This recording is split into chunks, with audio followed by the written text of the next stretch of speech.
Why did his hand stop moving? The medical scissors hung midair, their tip glinting beneath the gray mountain light.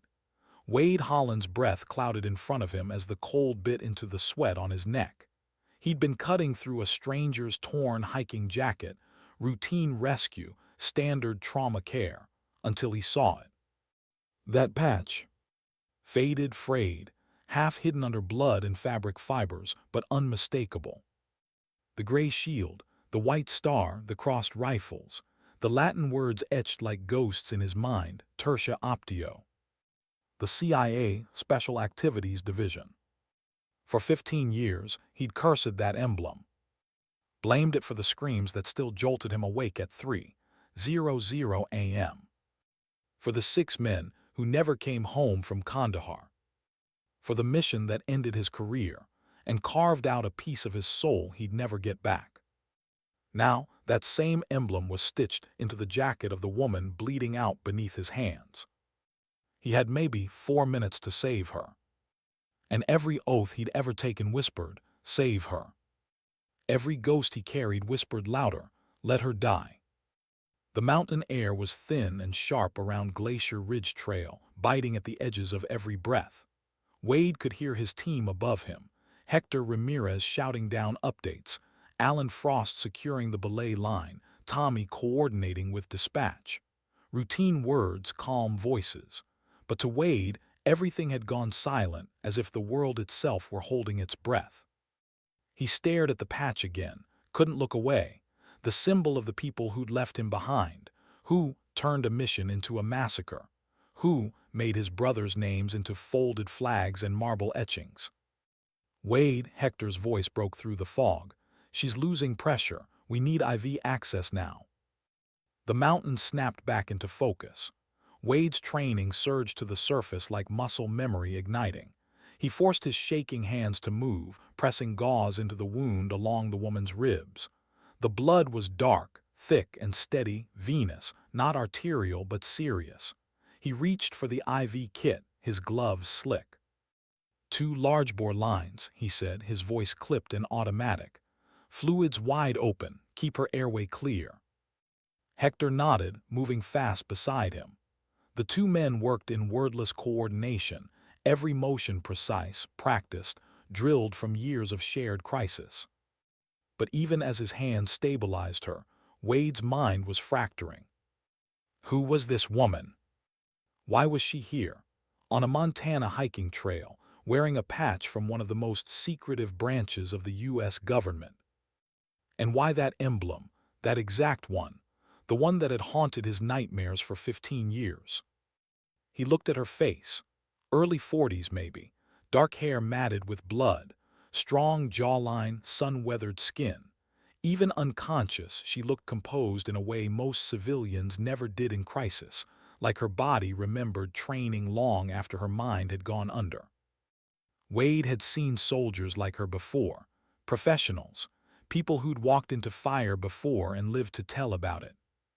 The helicopter would be 10 minutes out, maybe less, but she didn't have 10 minutes. He leaned in, his voice low, steady. "Hang in there, ma'am, you're not dying on this mountain." Hector looked up, pulse his thready boss. "Keep pressure, don't let it slip." The radio crackled from above. "Rescue 1, this is Sheriff Blake, ETA 3 minutes from your position." Lauren Blake, Whitefish's sheriff. Tough, methodical, and one of the few people in town Wade trusted. He answered between breaths. "Copy that, Lauren. Female victim, mid-40s, multiple trauma, heavy bleeding, possible pneumothorax. Get me a flight path cleared." "Understood. Ground is soft, watch your footing." He didn't need the reminder. One wrong step here, one slip on the shale, and he'd join his ghosts before sunrise. Wade glanced at the patch again, his jaw clenched. That symbol was more than cloth, it was a wound, a scar stitched into his past. 15 years ago. Afghanistan. Operation Silent Shepherd. He could still smell the dust and the smoke, still hear the pop of gunfire, the shouts over comms for an extraction that never came. 6 men dead in the dirt while Langley radioed silence. and now that same emblem was back in front of him, in Montana, on a woman's jacket. He packed the wound tighter, heard her groan faintly. Alive but fatting. "Stay with me," he muttered. "Don't quit on me." For a moment he thought she stirred, her lips moving slightly, a sound too soft to catch. "Did she say something?" Hector asked. Wade shook his head. "Keep the fluids going." Above, rotor blades thundered through the valley. The helicopter had arrived.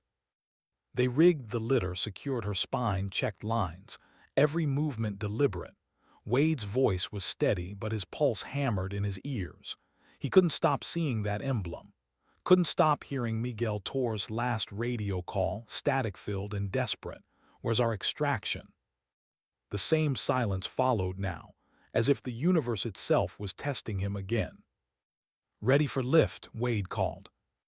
The litter rose, swaying between cliff and sky. They guided it upward, inch by inch, careful not to jostle her. When her body disappeared over the edge and into the waiting hands of the flight medics, Wade stood frozen. The wind tore through his jacket, but he barely felt it. He just stared at the empty air where she'd been, his breath visible in the cold. "You did good," Hector said, climbing up beside him. Wade's jaw flexed. "No, I just kept her breathing."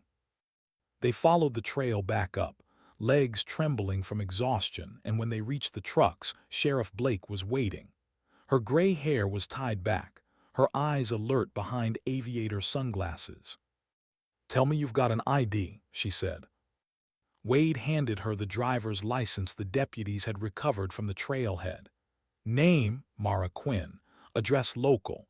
Works at Wilderness Outfitters." Lauren raised an eyebrow. "A wilderness guide, huh? That doesn't explain this." She gestured toward the bloodied patch Wade had sealed in a plastic evidence bag. He said nothing. "You recognize it?" she pressed. Wade exhaled slowly. "It's military, that's all I'll say." Lauren studied him for a long beat. "You've got that look again." "What look?" "The one you had after the church fire, like you're standing in two places at once." He didn't answer, couldn't. "Flight for Life's en route to Kalispell Regional," she said, shifting tone. "They'll call once she's out of surgery." "Good," he moved toward his truck. "Let me know." "You're not going to the hospital." He paused, hand on the door. "She's not my responsibility anymore." Lauren watched him go, something unreadable in her expression. "You keep telling yourself that."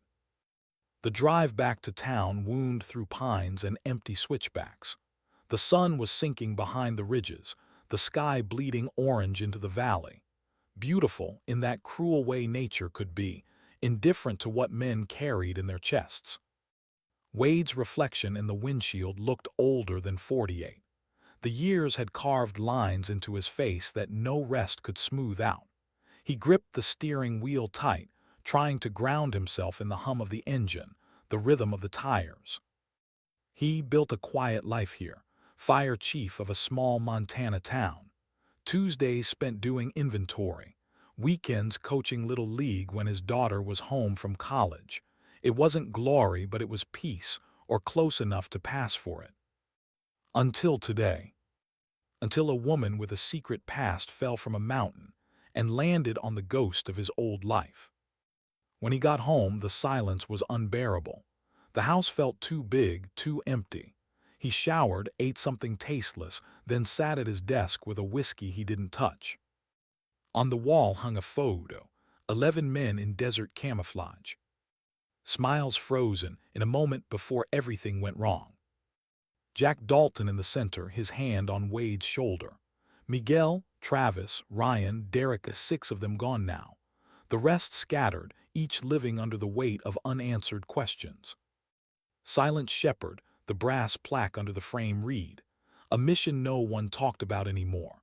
A mission the government had quietly buried." He remembered the chaos, the ambush that shouldn't have happened, the missing air support, the radio silence that lasted 5 hours while they fought for their lives. The after-action report blamed intelligence failure. But Wade had always believed it was more, something darker, Someone in a room far away had decided they were expendable. Now, 15 years later, that same insignia had resurfaced. He looked down at the evidence bag on his desk, the CIA patch, still stained with her blood. He ran his thumb across the plastic, the edges of memory cutting deeper than the mountain wind ever could. His phone buzzed, a text from Hector.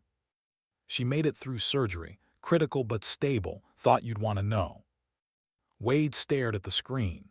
He should have felt relief. But instead, there was only the gnawing question that had been eating at him since the moment his scissors stopped. "Who are you, Mara Quinn? And why are you carrying my ghosts on your chest?" Outside, the wind howled through the pines, whispering like the voices of men long gone. Wade leaned back in his chair, eyes on the framed photo, the memories crawling back through the cracks of his silence. He knew sleep wouldn't come tonight, not with that emblem burned into his mind again. Not with the feeling that the past he'd buried was finally digging its way back to the surface. And somewhere in Kalispell Regional, under the steady pulse of hospital monitors, a woman named Mara Quinn lay between life and death, holding secrets that could shatter everything he'd rebuilt. Why couldn't he stop staring at her door? It was just another hospital room, white walls, antiseptic air, the quiet rhythm of monitors behind glass, but something about it pulled him like gravity. Room 314, the woman who shouldn't exist. Wade stood in the corridor of Kalispell Regional, early morning sunlight bleeding through the narrow windows. He told himself he was here as Fire Chief Holland, standard follow-up after a critical rescue. That was the lie. The truth was simpler. He couldn't stop thinking about the patch. Dr. Russell Fletcher noticed him first. 61, gray hair, a face carved by years of late nights and long shifts. He looked up from a chart, sighed. "She's still alive, if that's what you're wondering." "Barely," Wade said. "They spent 6 hours in surgery. Ruptured spleen, collapsed lung, internal bleeding. Should have been a body recovery, not a patient." Fletcher slid the chart closed. "But she's fighting. I'll give her that." "How bad?" "Bad enough that it's a miracle she's here. Another 30 minutes and she'd have bled out on that mountain." The doctor studied Wade with a look that wasn't just medical. "You look worse than she does." "Didn't sleep. Still having the dreams." Wade didn't answer. The doctor had known him too long, patched him up through 2 divorces, 3 surgeries, and countless nightmares that no medication could bury. Fletcher exhaled. "You saved her, Wade. Whatever's eating you about it, don't make it poison." He nodded, but his eyes went to the glass again. "Can I see her?" "She's unconscious, won't know you're there." "Doesn't matter." The doctor handed him a visitor badge, the look of quiet understanding between men who'd seen too much. "Room 314, but don't expect answers. She's deep under. Body needs to rest before the soul can wake up." Wade walked the hall slowly, past nurses changing shifts, the squeak of wheels on tile, the smell of sanitizer and burnt coffee. When he reached the door, he hesitated. Mara Quinn looked smaller than he remembered. Tubes traced lines from her arms to machines that hummed like mechanical lungs. Her face was pale, the strength hidden now beneath tape and bruises. Yet even motionless, there was a sense of control about her, like she'd chosen to live out of sheer stubbornness. He stepped closer, watched her chest rise and fall. Machines beeped in a steady rhythm, like the tick of a clock counting borrowed time. He should have walked away, but instead he whispered, "Why you? Why now?" A voice behind him answered softly, "You planning to stay there all morning, Chief?" He turned. Brooke Daniels stood in the doorway, EMT, 33, sharp, kind, with the tired optimism of someone still believing in what she does. She held 2 coffees, offered him one. "Didn't expect to see you here this early," she said. "Just checking in." "At 6 in the morning," she smiled faintly. "You don't do check-ins, Wade, you make phone calls, big difference." He took the coffee, grateful for the warmth. "She's a tough one." Yeah, strong pulse all night. No brain swelling. If she keeps this up, they'll try taking her off the ventilator in a couple days. Brooke adjusted the blanket around Mara's shoulders, her movements careful, almost reverent. You know what's weird, though? Sheriff Blake took all her personal stuff last night, phone, wallet, even her watch. Said something about an investigation. Investigation, Wade frowned. Into what? Brooke shrugged. That's the thing. Lauren doesn't think the fall was an accident. Wade's chest tightened. What makes her say that? Because apparently, Mara's hiked Glacier Ridge dozens of times. Knows every inch of it. Frank Corderero, her boss at Wilderness Outfitters, swears she could walk that trail blindfolded. So she's local. 6 months, moved here out of nowhere. Frank hired her on the spot, said she was the best guide he'd ever seen. Clients loved her, but she never talked about her past. Not once. Wade studied the woman in the bed. 6 months ago, she'd arrived in his quiet little town like smoke, no trace, no roots, just competence and silence.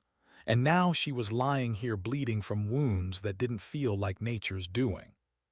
You ever get the feeling, Brooke said softly, that some people are running from something worth running from? Wade didn't answer.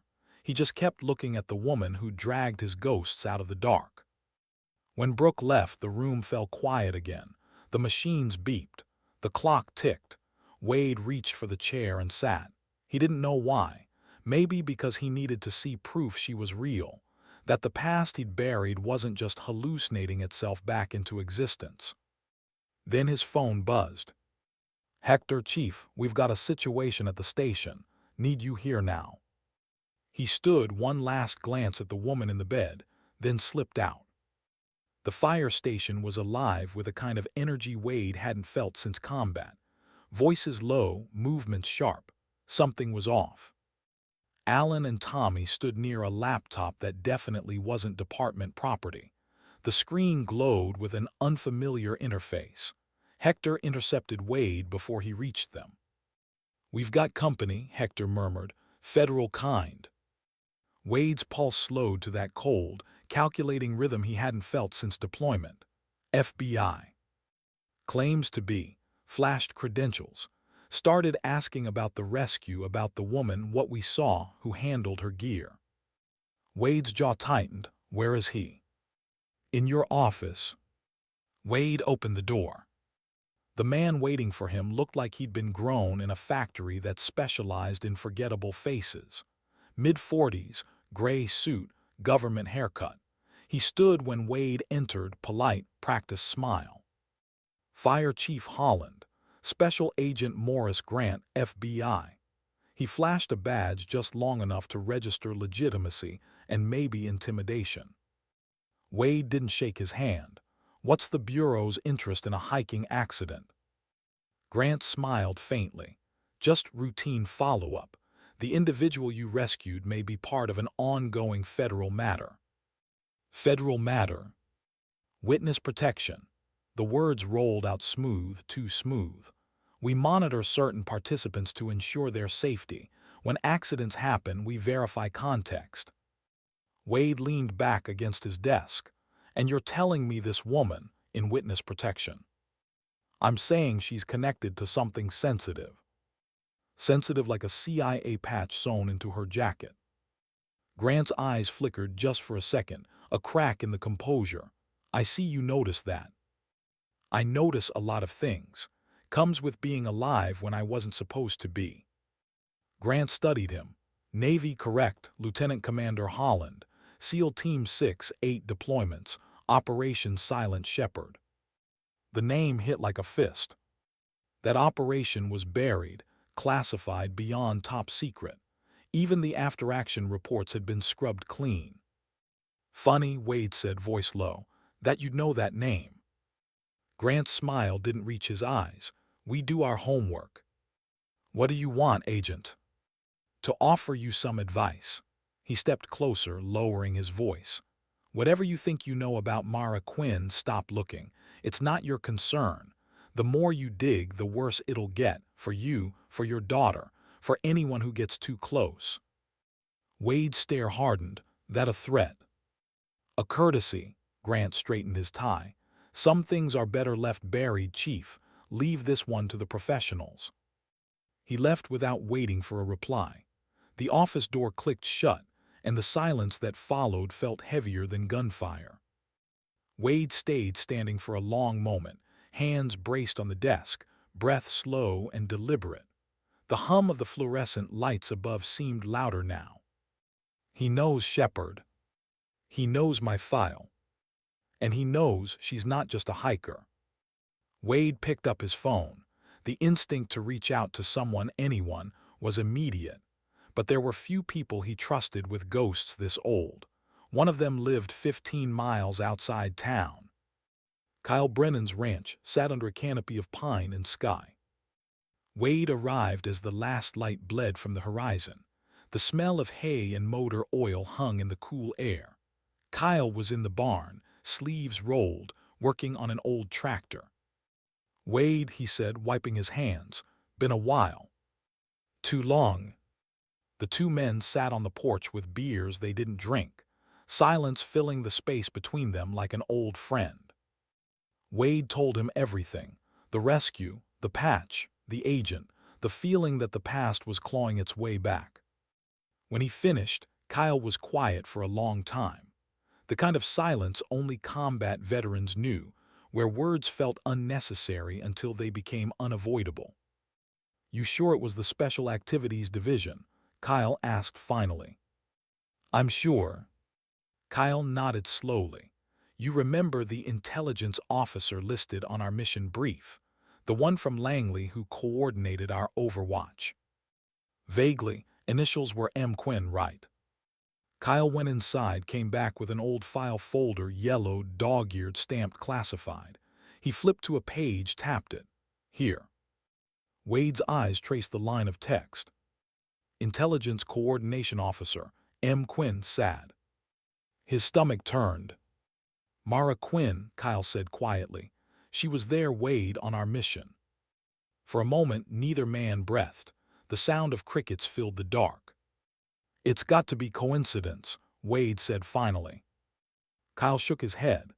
"FBI doesn't send agents to small-town fire stations over coincidences." The world tilted slightly, the porch creaking under Wade's boots. "You're telling me the woman I just saved is the same person who fed us the bad intel that got 6 of our brothers killed?" Kyle didn't answer right away. His voice, when it came, was low. "I don't know, brother, but if she is, you've just brought the war home." The wind moved through the trees, whispering like it carried the voices of men long gone. Wade stared into the dark horizon, the bottle cold in his hands. Then maybe it's time someone finally answered for it. Why did he go back?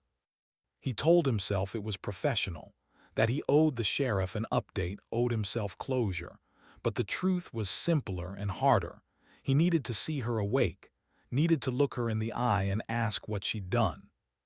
By dawn, fog rolled low over the valley, wrapping Whitefish in quiet gray. Wade's truck cut through it, engine humming down the empty highway toward Kalispell Regional. He hadn't slept. His mind kept replaying Kyle's words, that name in the old file, M. Quinn. If it was the same woman, then the past wasn't finished with him.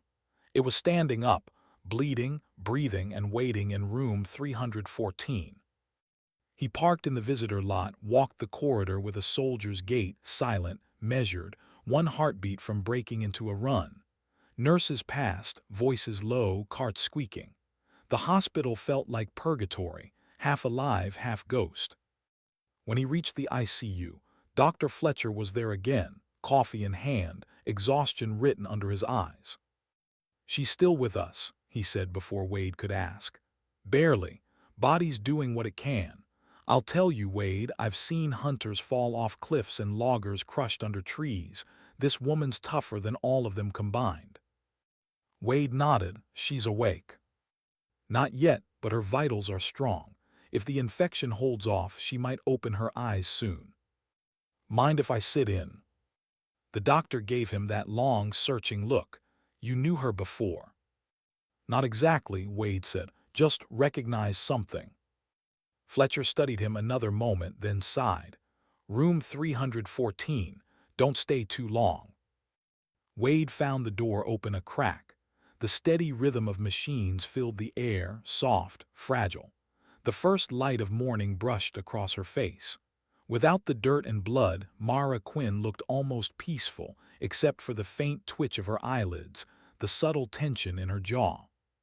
He stood by the bed, hands shoved into his jacket pockets, like a man staring at an unfinished story. "You were there," he whispered, "Kandahar Shepherd." There was no response, only the sound of machines breathing for her. He sank into the chair, elbows on knees. "I don't know what you did or didn't do, but 6 good men died believing your intel. I buried them. I carried their names longer than I carried my marriage. So when you wake up, you're gonna tell me why." He sat there until visiting hours shifted, until nurses began their morning rounds. Then he left before the ghosts in his head turned into words he couldn't take back. By the time Wade got back to the station, Hector was packing near the trucks, phone pressed to his ear. He looked up, relief flashing across his face. "Finally, we've got a problem." "Another one," Wade muttered. "Yeah, and this one came with a badge." Inside the office stood Sheriff Lauren Blake, boots dusty, face tight with frustration. "I just got off the phone with a federal contact," she said. "Guess who called me? Special Agent Morris Grant. Told me to close the file on Mara Quinn's fall." "On what grounds?" Wade asked. "Federal jurisdiction. Says she's part of an ongoing investigation. Told me to leave it alone or risk obstruction charges."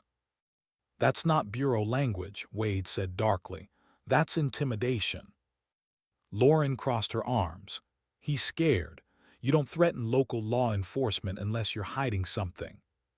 "He mentioned Silent Shepherd," Wade said quietly. Her brow furrowed. "The mission." He nodded, said the name like he was testing me. Lauren took a slow breath, then leaned against the desk. "All right, Holland, level with me. What's going on?" He hesitated. 15 years of silence pressed against his chest like armor he didn't know how to take off. But Lauren wasn't just a badge. She was someone who'd pulled him out of dark places before. "She was there," he said finally. "Kandahar 2010, CIA Special Activities Division, Operation Silent Shepherd. That patch I found on her jacket, it's not a coincidence. Her name was on our briefings." Lauren didn't interrupt, just listened. "That op was supposed to be routine," he continued. "Recon and extraction, but our overwatch went dark. Intel was wrong, compounds that were supposed to be empty were crawling with Taliban. We called for air support for medevac for anyone. Nobody came. 6 of my team died while Langley sent silence. I've spent 15 years thinking it was incompetence. Now I'm not so sure."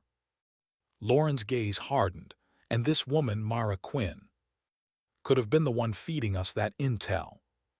Or the one trying to save you." Wade's jaw flexed. "You sound like Hector." "I sound like someone who's seen what guilt does to people." She took a step closer.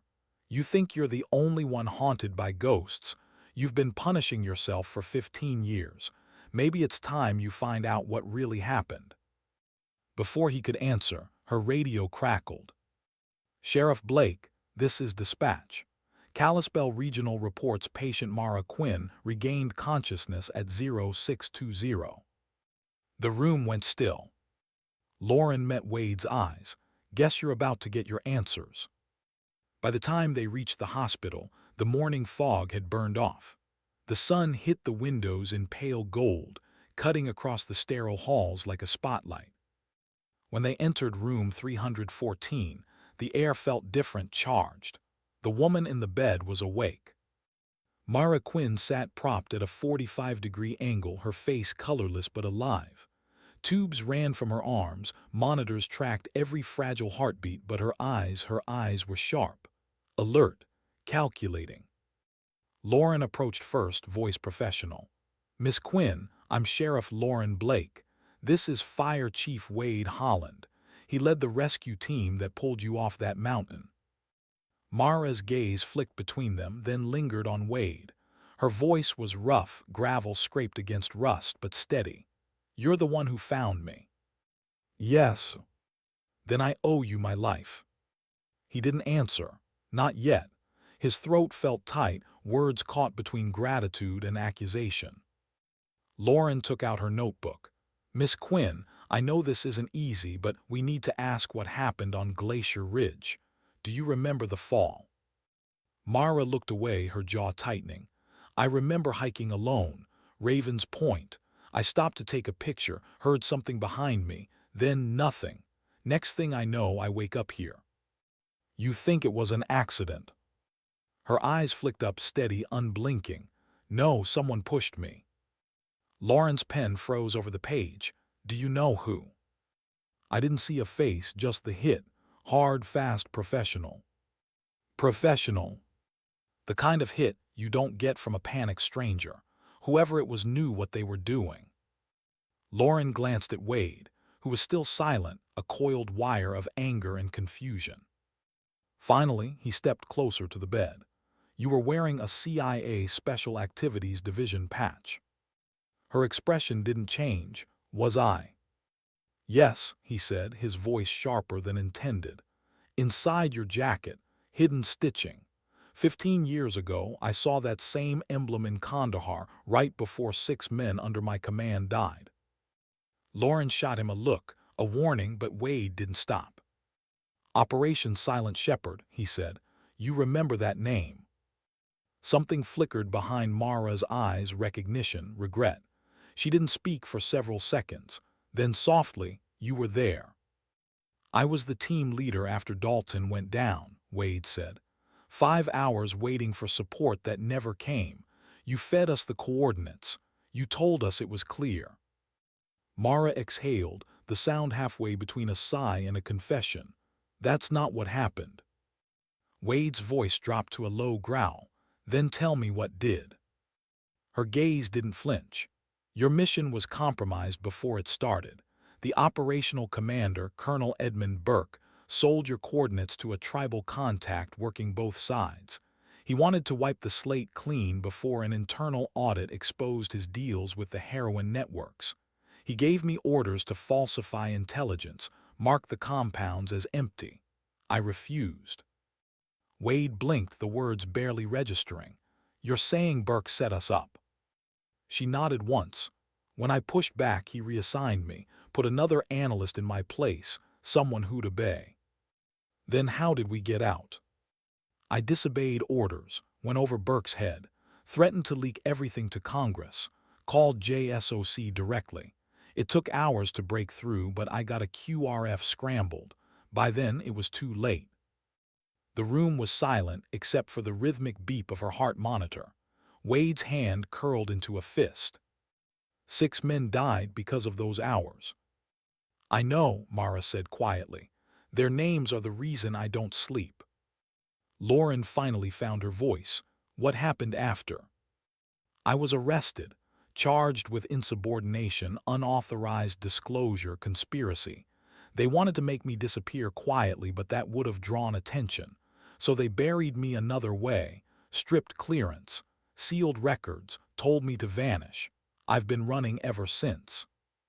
She looked up, met Wade's eyes. 15 years, Holland.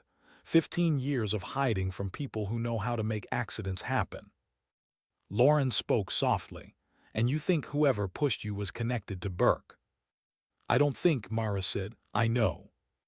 The strength in her voice surprised even her. "Burke's not just alive, he's thriving, he's here, in Montana. I recognized his name on local land records 2 months ago. Colonel Edmund Burke, retired. Owns a ranch 12 miles outside Whitefish." Wade froze. "He's here." Mara's expression was grim. "You didn't know?" "If I'd known," he said quietly, "he wouldn't be breathing." Lauren stepped back, mind spinning. "If Burke's here, he's got reach, contacts, protection, and if he knows you're alive—" "He knows," Mara interrupted, "because whoever pushed me reported back when I didn't die. When you saved me, Chief Holland, You turned a loose end into a liability. Wade stared at her. You saying I should have left you on that mountain? Her eyes softened, almost painfully. I'm saying you just painted a target on yourself. Outside, the sunlight was bright and cruel, but inside Wade felt nothing but cold. The truth had weight, heavier than any rifle he'd ever carried.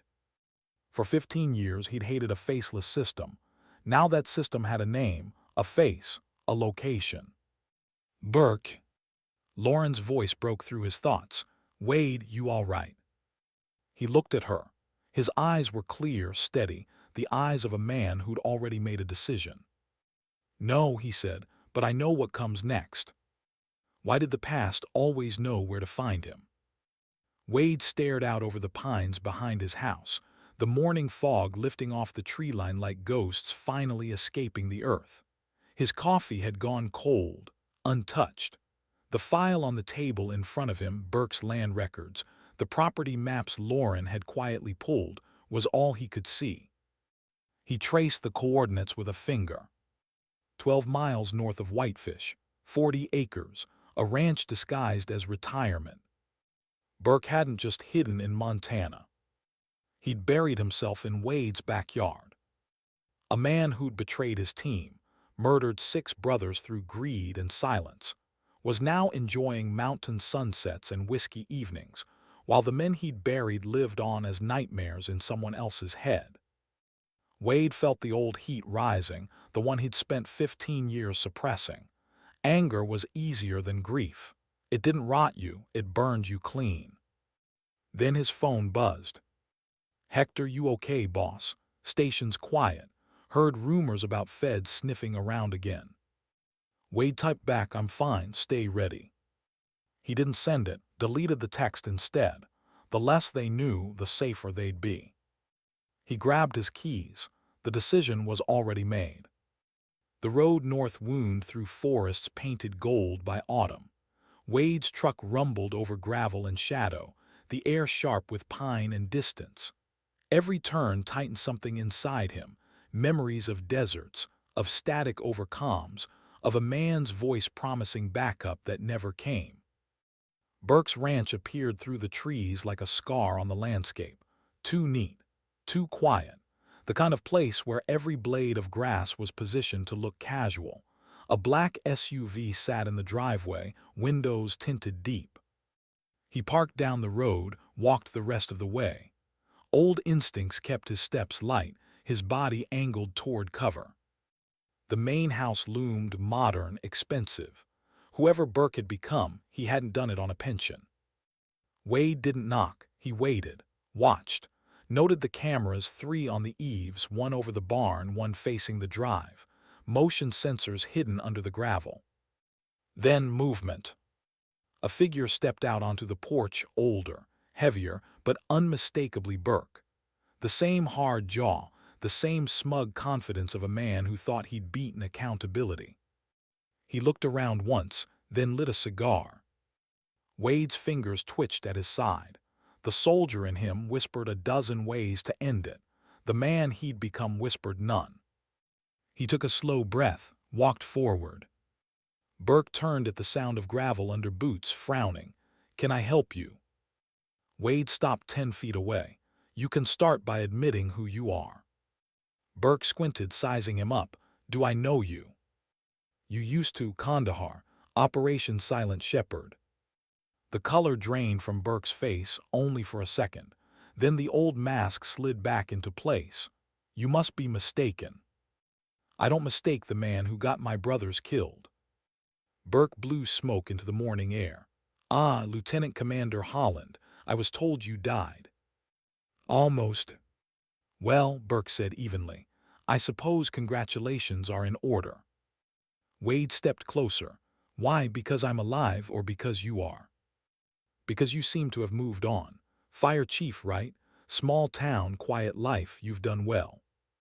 I bury the past for a living, Wade said softly. You just hide from it. Burke chuckled. I didn't hide, I retired.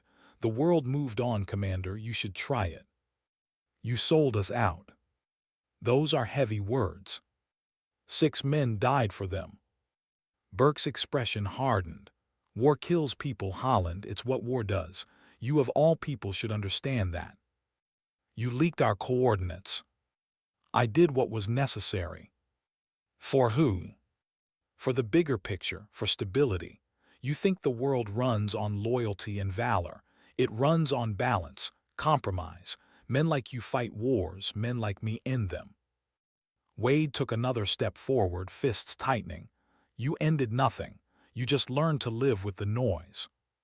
Burke smiled thinly. You came here for justice, closure maybe, but you won't find either. The moment you walk away, this never happened. If you do, he flicked his cigar into the dirt, I'll make sure you vanish the same way she was supposed to. Mara Quinn, Wade's voice dropped. You tried to kill her. Burke's eyes gleamed. You should have let gravity finish the job. For a moment the air froze between them. Then Wade turned, walked away. Burke's laughter followed him down the gravel road, slow, deliberate, poisonous. But what Burke didn't see was the small body camera clipped to the inside of Wade's jacket, its red light still blinking beneath the fold of fabric. That night, Wade sat in his truck overlooking the lake, the recording playing on loop through his phone's earpiece. Every word Burke had said, clear, distinct, damning. He knew it wasn't enough. Men like Burke didn't go down because of words. They went down because someone made them. He opened his glove box, pulled out a small black box. Inside was a satellite phone, old, battered, unused for over a decade. He hadn't touched it since the Navy shipped his gear home, but some ghosts you keep just in case. He punched a code he hadn't forgotten. The line clicked, static filling the air. Then a voice, low, familiar, aged by distance. Brennan. It's Holland. Long silence. Then, I was wondering when the war would come back around. I found him. Burke. Alive and well. He's running something or someone. Tried to have Mara Quinn killed. You sure it's her? She's awake. She confirmed it all. He framed her. She's been hiding ever since. Kyle exhaled hard. Jesus. I got it on tape. That's not enough, Wade. You know how this works. Without proof that links him to the original op or to the hit, it's just noise. He's protected. Then we unprotect him. Careful, Kyle warned. You go down this road, you don't come back. Wade's tone was quiet, steady. I never did. The next day, Lauren called him into her office. Papers, photos, and reports littered her desk. Hospital updates, federal calls, and a printed transcript of an anonymous tip received the night before. What's this? Wade asked. Tip came in around midnight, Lauren said. Voice modulated, no traceable number. Said Mara Quinn's accident wasn't random. Said the man behind it owns men in suits. Then they hung up. Burke. That's what I thought, but here, where it gets strange. This morning, Special Agent Grant disappeared. His rental car was found abandoned outside Whitefish, engine still running. No sign of him. Disappeared. Gone like he never existed. Wade looked at her. You think Burke cleaned house? Lauren nodded grimly.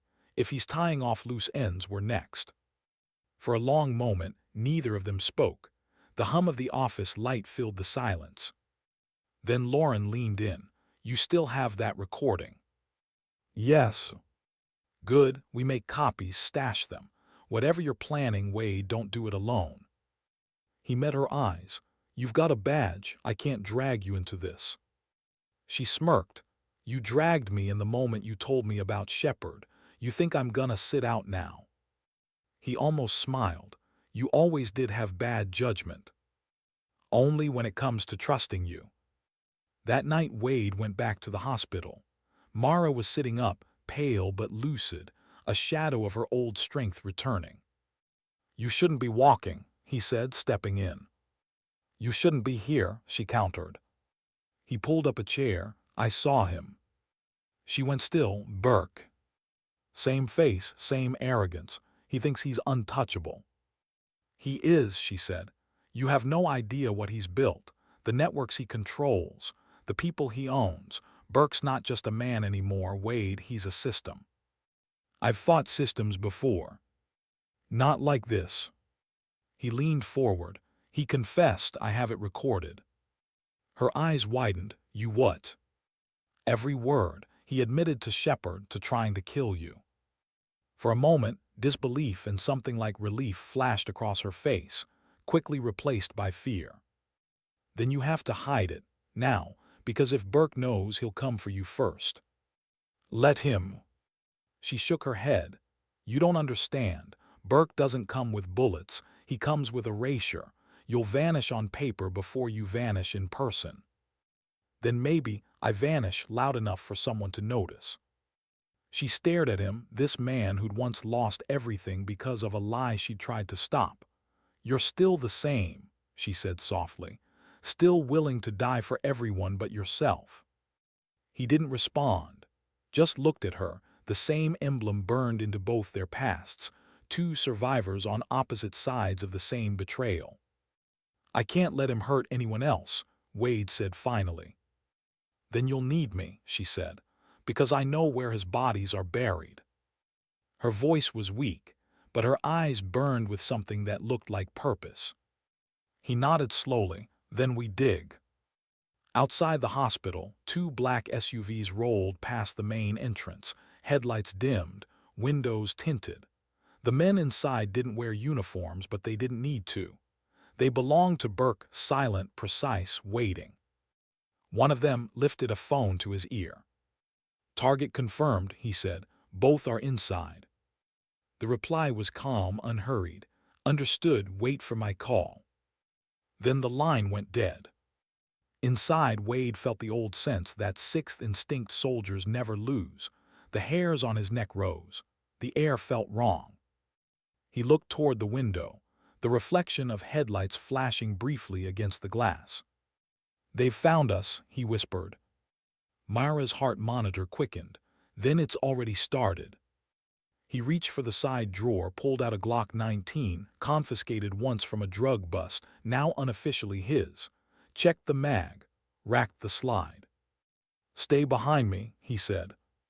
You're not walking into a war in a hospital room, she hissed. He looked at her calm, focused. I already am.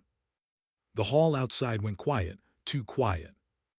Then faintly, the echo of boots on linoleum. The war that began 15 years ago had come home. How fast can 15 years collapse into a single breath? The sound of footsteps in the hallway wasn't loud, but Wade heard them the way only soldiers do. The rhythm was wrong, too even, too disciplined, not nurses, not orderlies. He moved to the door without sound, hand tightening on the Glock. Mara's heart monitor quickened. Wade, she whispered, if it's them. It is. He peered through the small glass pane in the door. Two men in civilian clothes. Earpieces. The kind of clean, unreadable faces that belong to people who never had names on paper. They weren't there to ask questions. He turned back to her. Can you walk? Her lips tightened, barely. Then you crawl. He moved fast, unplugging her monitors, ripping out the IV with practiced precision. She winced but didn't make a sound. The machines went silent. The room dimmed. Stay close, he said, slipping his arm under hers. She nodded once, teeth gritted. They moved toward the back exit, the service corridor. The kind used by janitors and orderlies, rarely patrolled, lined with storage rooms and vending machines that hadn't worked in years. But just as they reached the door, a shadow crossed the hall. Too late, Wade muttered. He pushed Myra behind the curtain. The doorknob rattled. Then the door burst open. The first man entered, tall, controlled, a suppressed pistol raised at chest level. He scanned the room once, moving right. Wade was already behind him. One clean motion, a twist, a strike to the throat. The man dropped soundless. The second one barely had time to turn before the muzzle of Wade's Glock met his temple. Don't, Wade said. The man froze. Who sent you? No answer, just that flat stare, professional, detached. Wade pressed harder. You don't have the face for courage, so I'll ask once more, Burke or someone else. The man smirked faintly. Does it matter? Wade didn't hesitate. The silenced round cracked softly, the kind of sound that disappears into background noise. The man slumped against the wall. Mara was already standing, pale but upright, gripping the IV stand like a makeshift weapon. Her breath came in sharp gasps, but her eyes were steady. You didn't have to kill them, she said quietly. Yes, I did. He checked the hallway, clear for now. We've got less than 5 minutes before the cleanup team comes. They'll sweep every floor. Then we stay ahead of them. They moved fast down the narrow service corridor. The hum of fluorescent lights above, the squeak of their shoes on polished tile. Each sound felt amplified, every second stretched thin. They reached the stairwell. Wade guided her down, each step calculated, his hand firm against her back. Where are we going? She asked, breathless. To the parking level. There's a maintenance exit. They'll have it covered. He glanced at her, then we improvise. At the bottom of the stairs he paused, listened. 2 floors up, faint voices, tactical signals over comms.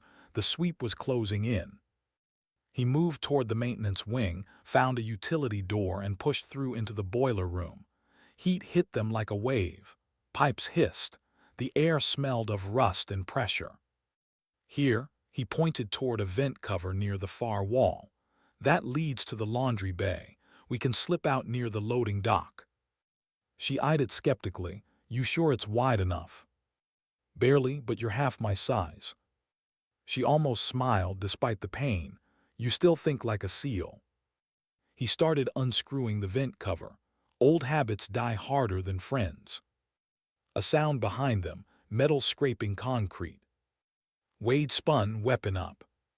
From the shadows, a figure stepped out, small frame, hospital scrubs. Not a hitman, Brooke Daniels. Her eyes went wide. What the hell are you doing, Wade? Brooke, relief mixed with tension. You need to get out of here. I was on rounds when the alarms tripped, she said. Then I saw armed men on the east wing. What's going on? No time to explain. Her gaze darted to Mara. She's supposed to be in ICU. She's the reason they're here, Wade said. And now I'm the reason they'll kill anyone in their way. Brooke swallowed hard. Then I'm not leaving. Brooke. I said I'm not leaving. She pointed toward a service corridor. There's a delivery truck at the dock. If you time it right, you can slip under the ramp before it closes. Wade met her eyes. The fear there was real, but so was resolve. You're risking your job. I'll risk more than that if you don't move. He nodded once. Lead the way. They slipped through the vent shaft and into the narrow gap behind the laundry machines. Hot air roared through ducts. The smell of detergent burned their throats. Brooke went first, signaling with a small flashlight. This way. Mara followed, every movement a test of will. Wade brought up the rear, eyes scanning every shadow. They reached the end, a steel grate overlooking the dock below. The delivery truck was backing up, beeping slow, heavy. Now, Brooke hissed. Wade kicked the grate loose. It clattered onto the concrete below. The sound echoed like a gunshot. Go. Mara dropped first, landing rough but steady. Wade followed. The truck's rear door slammed, engine revving. They rolled under the ramp just as it lowered. Darkness, dust, the muffled roar of the truck pulling away. For a few heartbeats, everything was still. Then Wade exhaled. You okay? Mara nodded faintly. I think so. Brooke, still inside the vent, whispered, Go. I'll cover the cameras. He looked up at her. Brooke. Go. He gave her one last nod, a silent thank you, and crawled out from under the ramp. The truck rumbled down the access road. Wade and Mara rolled into the tree line, hidden beneath the hum of diesel and distance. When the vehicle was gone, the silence hit. Mara slumped against a pine, trembling. Sweat glistened on her forehead. "We can't go back to town. Burke's got eyes everywhere." "I know." "Then where?" He looked out across the valley, the jagged ridges cutting through mist, the pale light crawling across them like the start of something unwanted. "There's a place," he said finally. "Old ranger station, off-grid. We used it for training back in '09. No cell coverage, no access road." She nodded, too tired to argue. They moved through the woods in silence. Each step took effort, every breath labored, but neither stopped. By noon they reached it, a small cabin half swallowed by trees built from weathered timber, windows boarded shut. Wade kicked the door open. The air inside was cold, stale, full of dust and memory. He set her down on the cot, covered her with his jacket, checked the locks. "Safe enough for now," he said. Mara managed a weak smile. "Define safe." He sat across from her.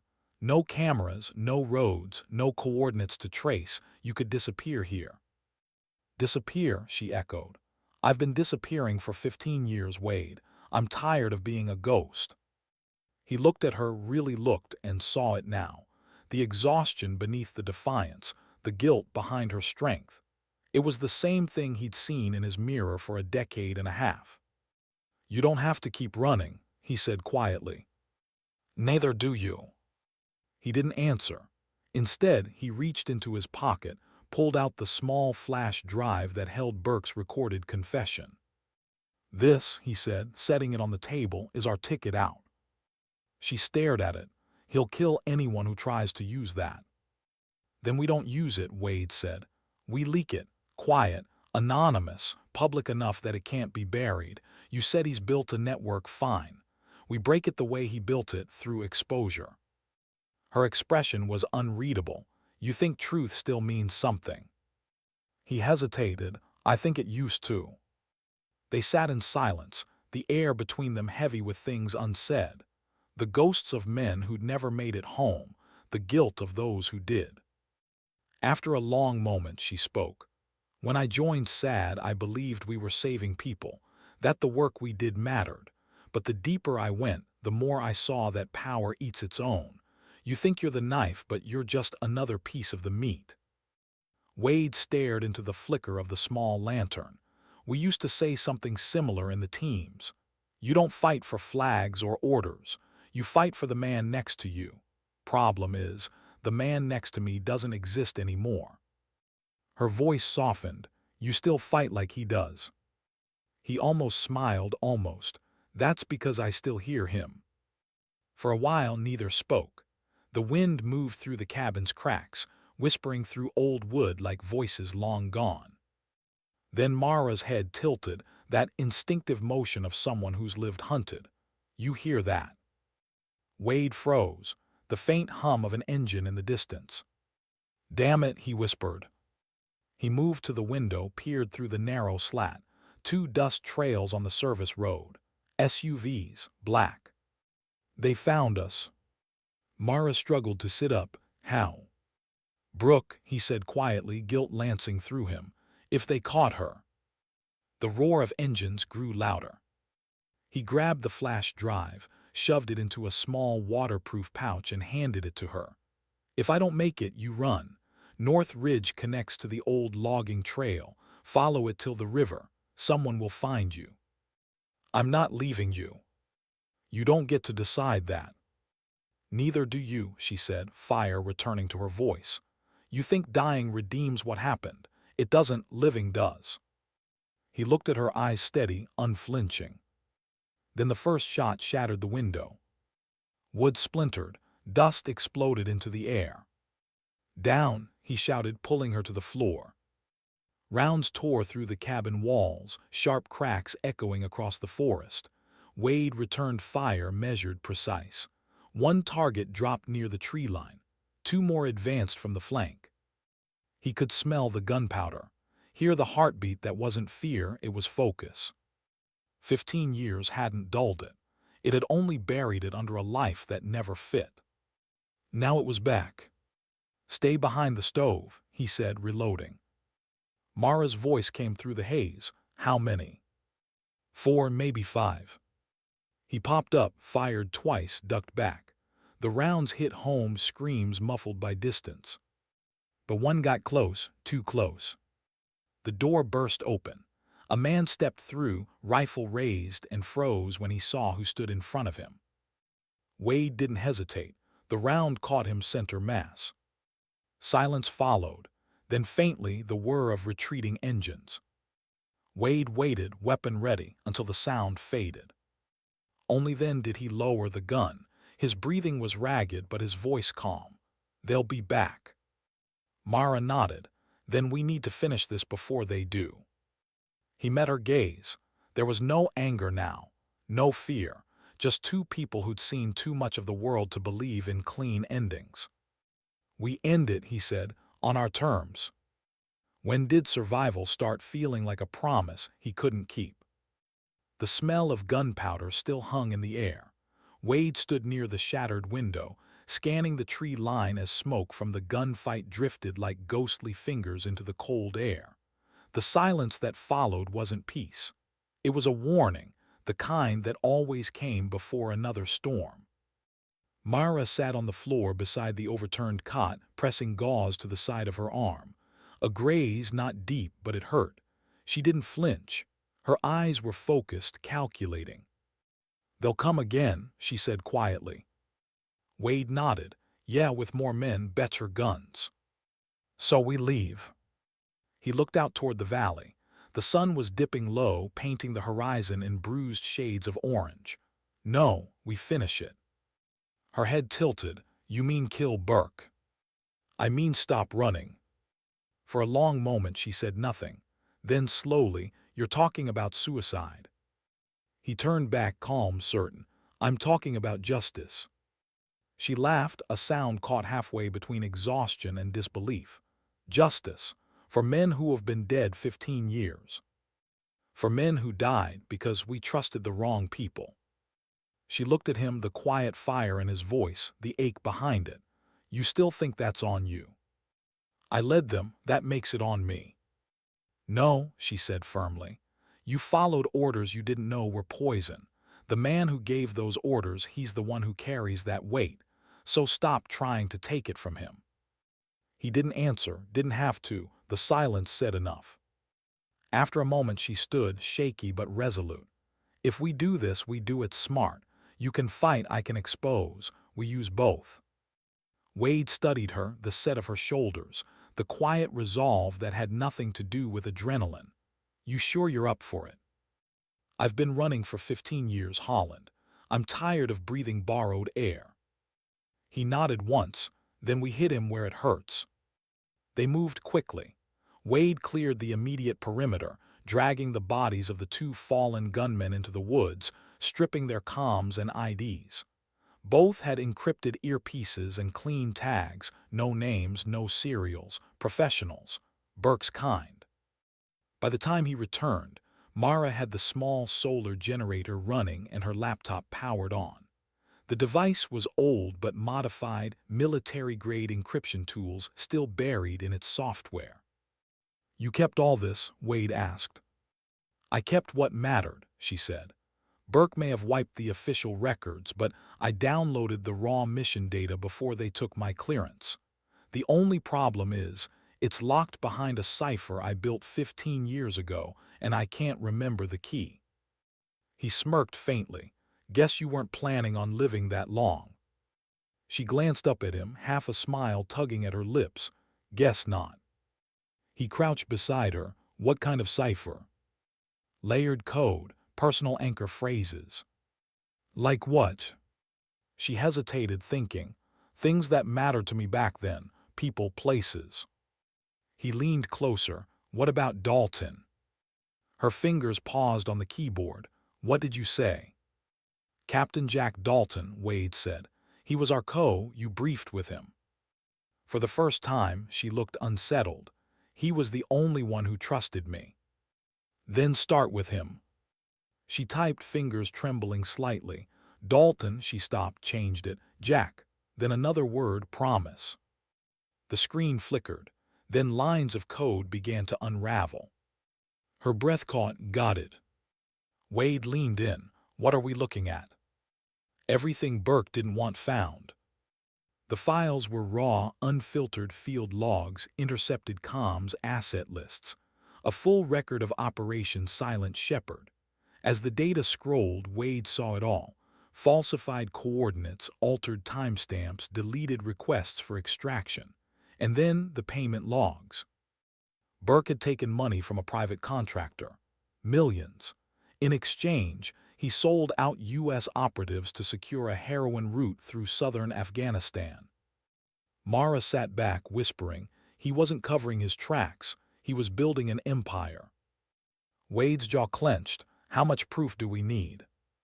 Enough to survive leaking it. He nodded. We'll upload from Burke's own network, use his servers against him. She looked up sharply. You think you can get inside his ranch? I've done worse with less. Wade. He met her eyes. You said it yourself. You can expose, I can fight. We need both. By nightfall, they were moving again. Wade packed light ammo, med kit, flash drive, comm gear stripped from the dead. Mara carried her laptop in a waterproof bag wrapped tight. The forest was quiet, moonlight threading through the pines in cold silver ribbons. Their breath misted in the air.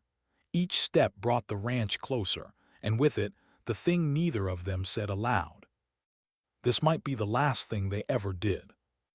Halfway there, Wade stopped, scanning the ridgeline with night optics.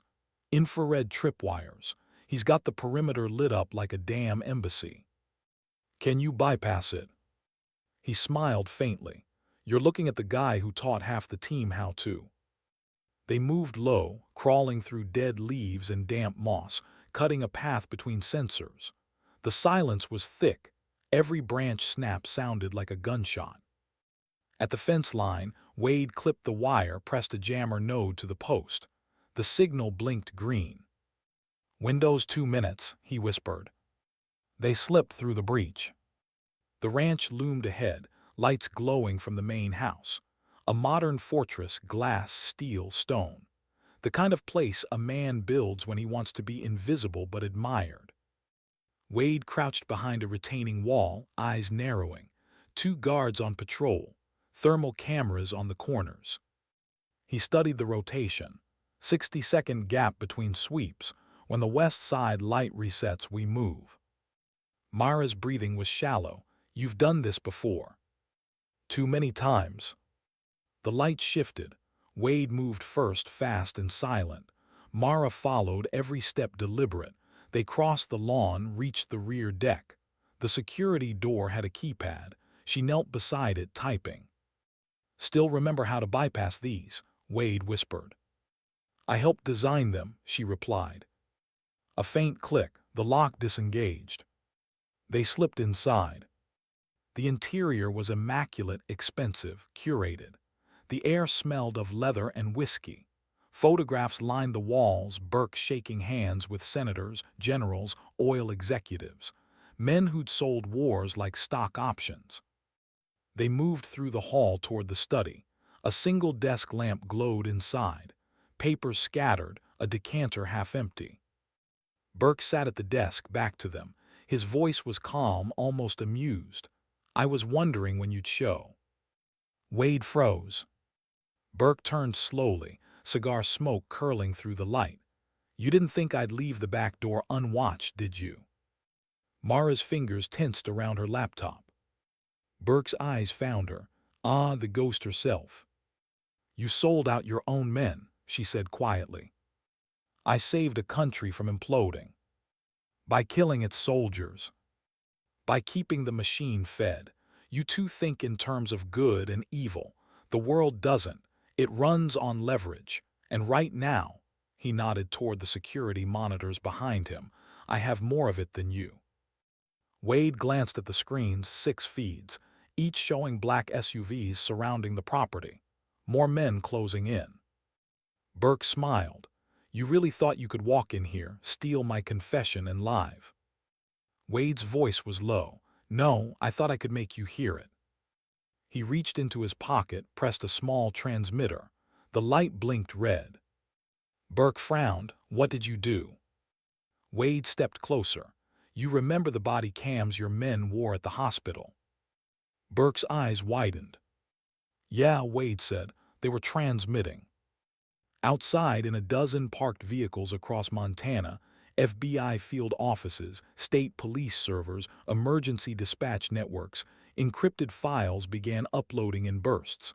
The flash drive's contents, Burke's confession, the raw Shepard files. Mara whispered, "You piggyback the feed." Wade nodded once. "You wanted exposure." Burke lunged for the comm panel. Wade fired one round into the desk. The old man froze. "Sit down," Wade said. Burke sank back into the chair, hands trembling for the first time. "You think this changes anything?" "No," Wade said quietly, "but it ends something." Burke's smile returned, a dark, resigned curve. "You won't make it off this property." "Maybe not." "Then why bother?" Wade's voice was steady. "Because men like you count on people staying silent. I've been silent long enough." Burke exhaled, leaning back. "So that's it then, martyrdom for the both of you." Myra stepped forward. "Not martyrdom, memory." For the first time, Burke looked uncertain, just a man, stripped of titles and control. The house trembled faintly. Sirens echoed in the distance, faint, growing closer. "Local law enforcement," Mara said softly. "Sheriff Blake must have picked up the signal." Burke's composure cracked. "You fools have no idea who I work for." Wade's gaze was unflinching. "Then start praying they pick up the phone." The roar of engines outside grew louder. Floodlights cut across the windows. Burke stood slowly, defiance shaking in every movement. "You'll both die before sunrise," he hissed. "Maybe," Wade said, "but you'll die with us." Before Burke could move, a single gunshot shattered the air. He dropped, eyes wide, blood spreading across his shirt. Mara stood frozen, gun trembling in her hand. For a moment, no one breathed. Then Wade stepped forward, gently taking the weapon from her. "He would have done worse," he said quietly. Her voice broke. "He already did." Outside, floodlights flashed red and blue, tires screeched, voices shouted commands. Wade placed the gun on Burke's desk, raised his hands. "Showtime." Minutes later, the door burst open. Lauren Blake led the charge, weapon raised, eyes scanning, until she saw Wade and Mara standing there alive, surrounded by proof and blood. Lauren's voice was hoarse. "What the hell did you do?" Wade looked past her to the screens, still flickering with transmitted data. Ended the silence. They were escorted out under the glare of spotlights, medics swarming Mara, agents questioning Lauren. But for the first time in 15 years, Wade felt something like quiet, not peace, but the space where peace could start to grow. The night air was cold. The valley below shimmered with the faint glow of sirens, and dawn mingling at the edge of the sky. He looked back once at the house. Burke's shadow was gone, but in its place there was something else, not victory, not even closure, just the simple, exhausted truth of survival. Mara stood beside him, pale but upright. "It's over," she whispered. Wade shook his head. "No, but it's quieter." They watched the horizon lighten, the first fragile promise of morning. And somewhere, in the hum of engines and radio chatter, the truth they'd fought to free began its slow journey into the world. Sometimes justice isn't loud. Sometimes it's just two broken people refusing to stay silent anymore. How long does truth survive before someone tries to bury it again? The world outside the ranch looked calm, but Wade could already feel the storm gathering behind the silence. Helicopters chopped through dawn air, their blades cutting the mist over the valley. The blue and red of emergency lights painted the pines like a warning. He stood near the edge of the property, wrists raw from the temporary cuffs they'd slapped on him. Agents moved like clockwork, collecting shell casings, photographing the scene, pretending they understood what had just happened here. Lauren Blake argued near the driveway with a man in a black suit who refused to show his credentials. She looked furious. Wade admired that about her. She never bent easily, even when the world told her to. Mara sat on the bumper of an ambulance, wrapped in a thermal blanket, oxygen mask loose around her neck. She looked exhausted, emptied, but her eyes, they were still alert, scanning, wary. She knew this wasn't over. Wade approached, guarded by two uniformed deputies who didn't yet know which side of the law he stood on. She met his gaze. They're already rewriting it. He glanced toward the agents. Of course they are. They'll call it a domestic disturbance, maybe a robbery gone wrong. Burke dies a decorated veteran. We vanish. Maybe, Wade said, but the files are already out there. You really think that matters? He didn't answer. She pulled the blanket tighter. Truth doesn't change the system, Wade. It just exposes it for a moment before the next lie replaces it. Then maybe a moment's enough, he said quietly. Sometimes that's all you get. She looked at him, really looked, and for the first time since the mountain, something softened in her expression. Not gratitude, not relief, just understanding. The kind of recognition that passes between two people who have already seen the worst of the world and still choose to stand. The paramedic approached. She needs rest, Chief. Hospital's ready for her. Mara shook her head. Not Kalispell, they'll find me there. I'll take her somewhere else, Wade said. The paramedic hesitated, looked toward the federal agents, then back at Wade. You didn't hear that from me. Wade nodded once. Appreciate it. He helped Mara to her feet. The deputies started to protest, but Lauren was already there, blocking their path. She's under my jurisdiction, the sheriff said. Local custody until my investigation concludes. The agents tried to push back, waving forms and authority. Lauren didn't flinch. If you want her, bring a warrant signed by someone who can look me in the eye. After a moment they backed off. Wade gave her a nod as he helped Mara into the truck. Lauren's voice caught him before he shut the door. Wherever you're going, be invisible. The less trail, the better. He smiled faintly. Never been great at invisible. She smiled back. Try harder.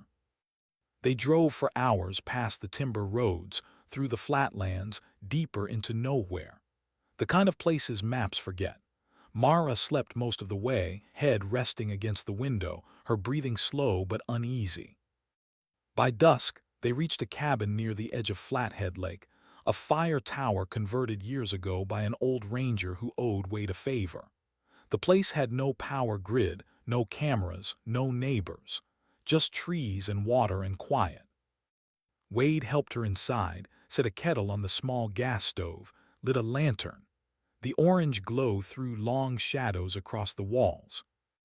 Mara stirred, looking around. How many safe houses do you have? Enough to stay alive, not enough to stay comfortable. She smiled faintly. You plan ahead for someone who claims to hate fighting. I don't plan, he said. I prepare. She pulled the blanket tighter, the tremor in her hands barely visible. You think anyone will believe it? The files. Yes, that a retired colonel betrayed his men, sold intel, built an empire from their deaths.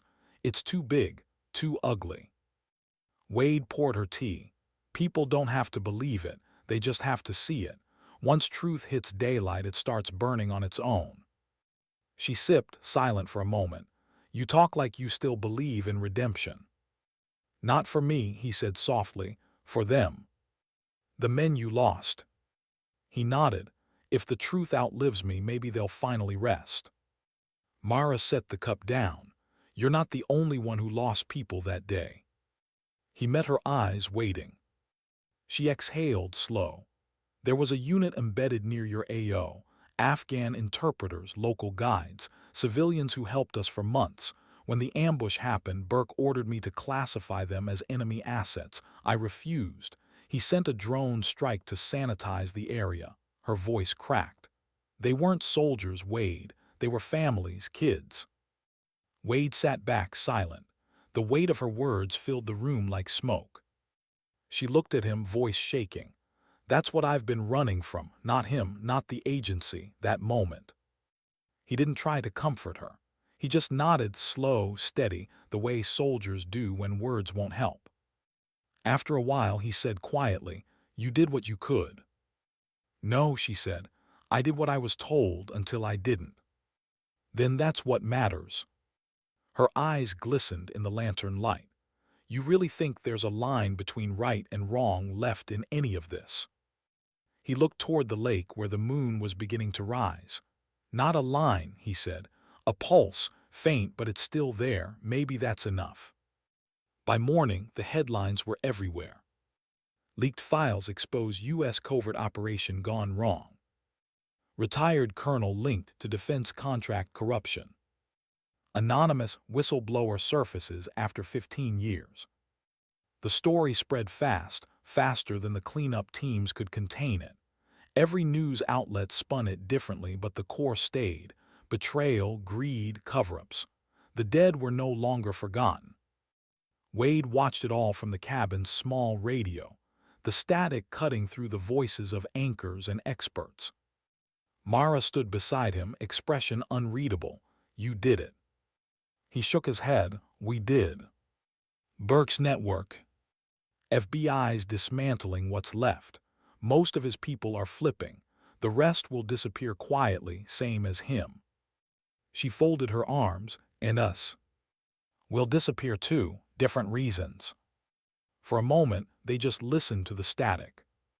Then she said, "I didn't think it would feel like this." "Like what?" "Like nothing changed." He turned to her. "Maybe it didn't, not out there," he tapped his chest, "but in here something did." She smiled faintly. "You really are stubborn." He grinned back. "Occupational hazard." 3 days later, Lauren found them. Not by tracking, by intuition. She arrived at sunset, walking up the dirt path with a duffel slung over her shoulder. "Nice hideout," she said. Wade met her halfway. "You shouldn't be here." "I know," she said, "but I figured I owed you both something." She handed him the duffel. Inside were 2 sealed passports, burner phones, and a stack of cash. "New names," she said. "Yours is Thomas Wade, hers is Sarah Quinn. You're both freelance contractors heading north." Mara looked at her. "You're risking your badge." Lauren shrugged. "You think anyone in D.C. wants to explain how a retired colonel ran a private shadow war on U.S. soil? They'll bury the rest under ongoing investigation. I'm just leveling the scale a little." Wade studied her. "Why help us?" She smiled faintly. "Because I've seen what silence does to good people. You two broke that cycle. Maybe that's enough for me." He nodded once. "Thank you." Lauren's gaze softened. "Where will you go?" "Somewhere quiet," Wade said. "Somewhere the noise can't reach." She looked between them, then smiled. "Try not to start another war." When she was gone, the world felt smaller again, but lighter. Mara picked up one of the passports, flipping it open. "Thomas and Sarah," she said with a soft laugh. "We sound like people who pay taxes." "Let's try to keep it that way," he said. She closed the passport, met his eyes. "What if they come after us again?" "Then they'll find what everyone else did," he said. "That some ghosts don't scare easy." That night they sat by the fire overlooking the lake. The sky was clear, stars spread wide like silent witnesses. Mara watched the flames dance, her voice low. "I spent 15 years trying to prove I wasn't the villain. Now I'm not sure there were ever any heroes to begin with." Wade stared into the fire. "Maybe heroism's not about saving the world. Maybe it's just about not letting it turn you cold." She looked at him, weary, but with something almost like peace in her eyes. "You really believe that?" He nodded. "I have to." The fire cracked, sparks drifting into the night. She leaned back, whispering, "You know, when you found me on that mountain, I thought it was the end.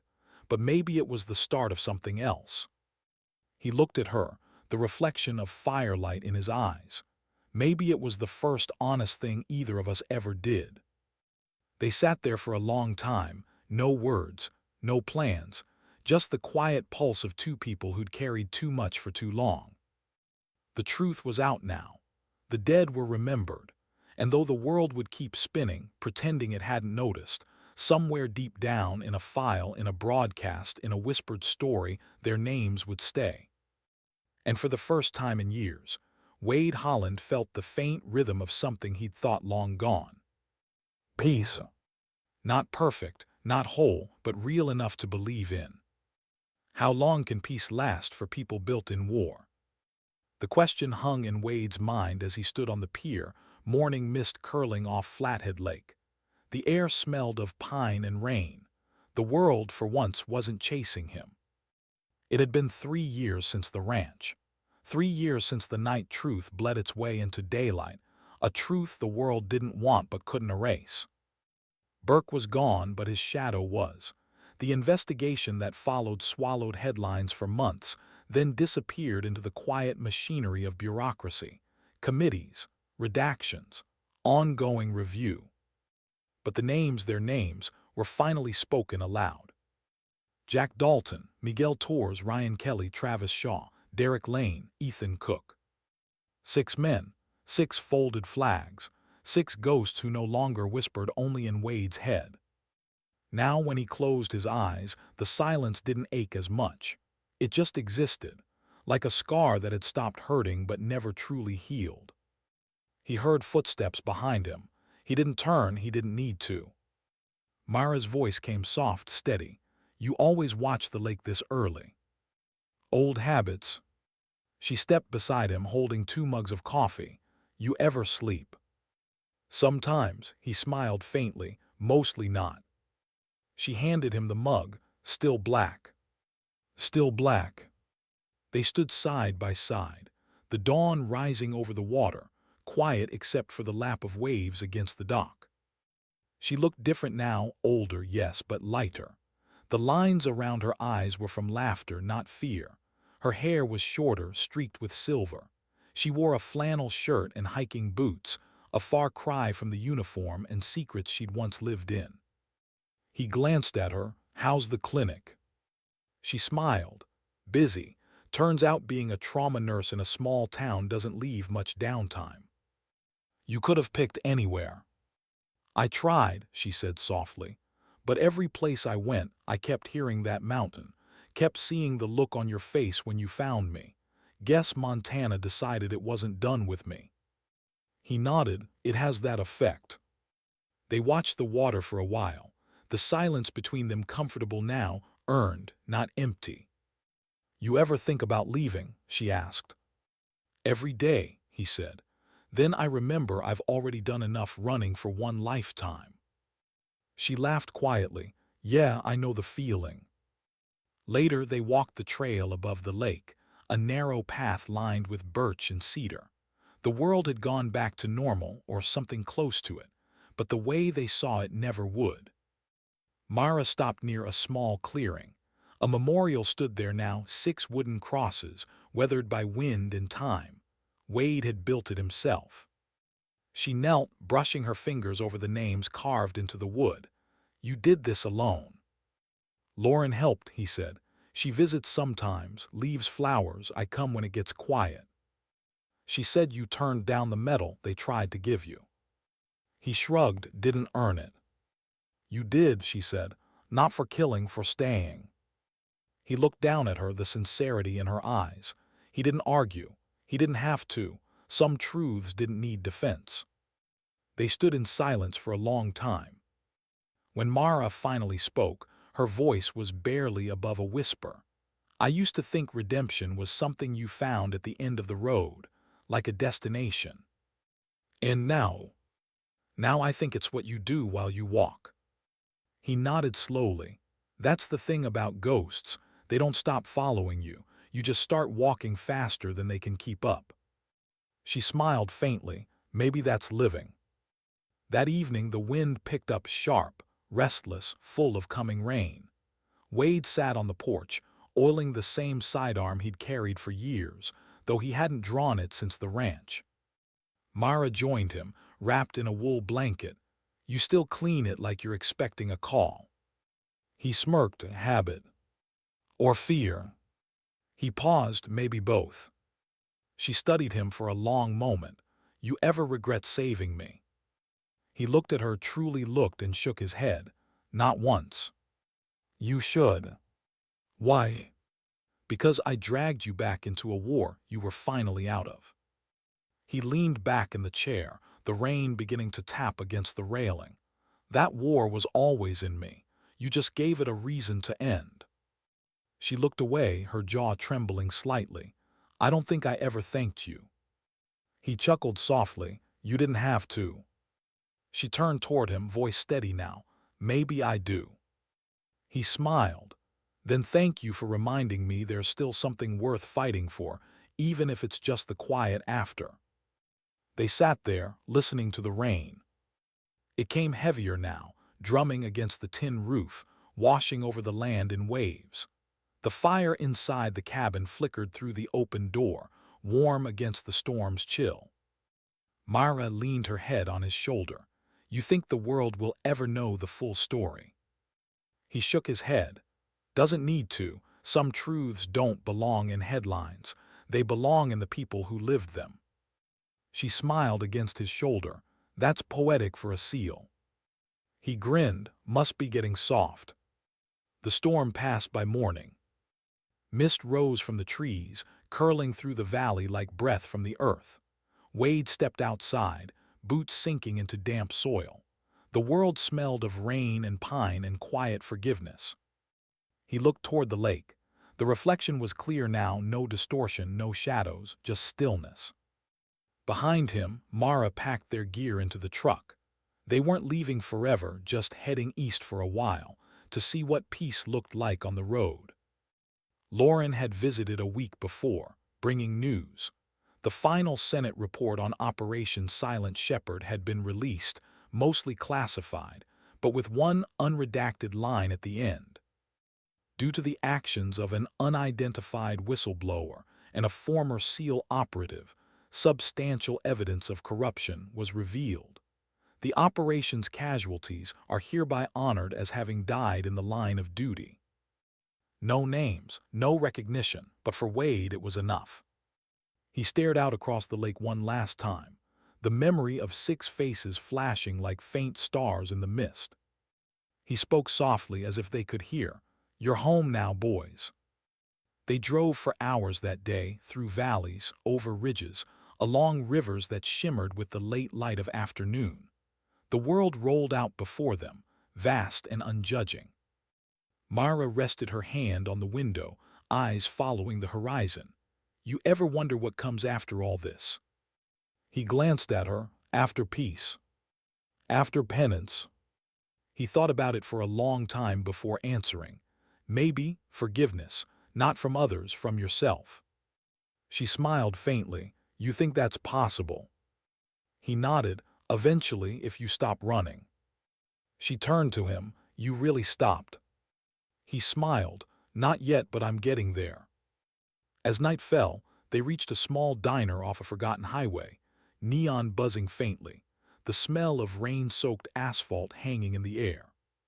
They sat by the window, coffee cups steaming, no need for words. The waitress' kind eyes, tired smile brought pie and left them alone. A news report flickered on the small TV above the counter. Footage from Washington. An unnamed source had leaked more unredacted files. The story wasn't dying. It was spreading. Mara looked at the screen, then at Wade. Looks like the truth's learning to walk. He smiled. Took long enough. She reached across the table, fingers brushing his hand. You ever think about what it cost us? He looked at her hand, then at her. Every day. Worth it. He didn't hesitate. Yeah. They finished their coffee in silence. The rain started again, soft and steady.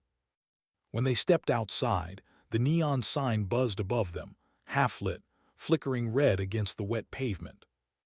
Mara looked up at it, then back at him. You know, I think this is what peace looks like. Not the absence of war, just the space after. He nodded. Maybe peace isn't something you win. Maybe it's something you choose. They stood there for a while, two souls who'd bled, fought, and carried too much, watching the rain fall like forgiveness. Then Wade said softly, "You remember what I told you back at the hospital?" She smiled. "You said you were already in a war." He nodded. "Guess I finally found the way out." She stepped closer, her hand slipping into his. "Then don't look back." He didn't. The road stretched ahead, wet, endless, shimmering under the dim glow of headlights. They drove into it, side by side, the hum of the engine blending with the quiet rhythm of a world still trying to heal. Behind them, the lake disappeared into mist. Ahead, dawn waited, slow, patient, golden. And for the first time in 15 years, Wade Holland didn't hear ghosts. He heard breath, life. The past had stopped chasing. The silence wasn't bleeding anymore. Sometimes dignity doesn't speak. It simply acts. And then finally it lets go.